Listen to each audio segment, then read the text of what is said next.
आणि आता बातमी लोकशाही मराठीच्या इम्पॅक्टची। लोकशाही मराठीच्या बातमीनंतर नाले सफाईला सुरुवात झाली आहे। पावसाळ्यानंतर मुंबई उपनगरात नाल्यांमध्ये हा कचरा जमा झाला होता। या संदर्भातीलच बातमी लोकशाही मराठीने दाखवली होती आणि आता या बातमीची दखल प्रशासनाने घेतलेली आहे। नाले तुडुंब भरल्यामुळे खरं तर नागरिकांचा देखील संताप होत होता, परंतु लोकशाही मराठीच्या बातमीने आता प्रशासनाला जाग आली आहे। घाटकोपर पालिकेकडून नाले सफाईला सुरुवात करण्यात आलेली आहे।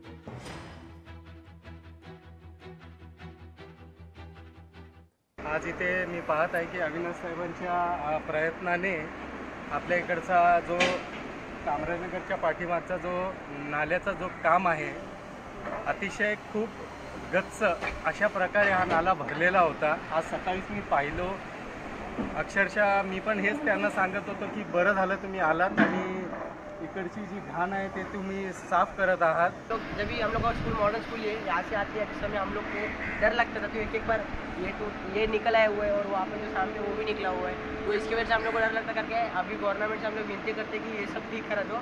और अभी जितने भी रात को भी होता था ना काम कि यहाँ से आ जाते थे, साफ दिखता था, नलका दिखता था, सब दिखता था, तो इसके लिए अभी सब साफ कर रहे तो अभी कुछ नहीं दिखेगा। सुबह भी यहाँ पे साफ कभी दिखाई देता था, कभी यहाँ पे नेवला दिखाई देता था, उससे हम लोग डर रहे थे।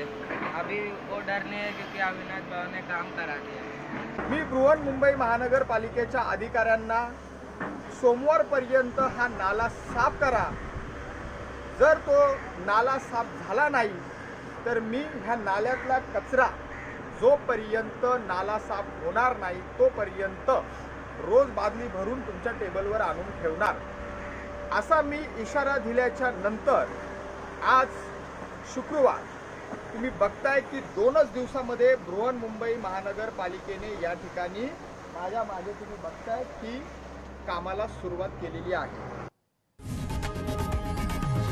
लोकशाही मराठी ऐका, पहा, जागरूक रहा।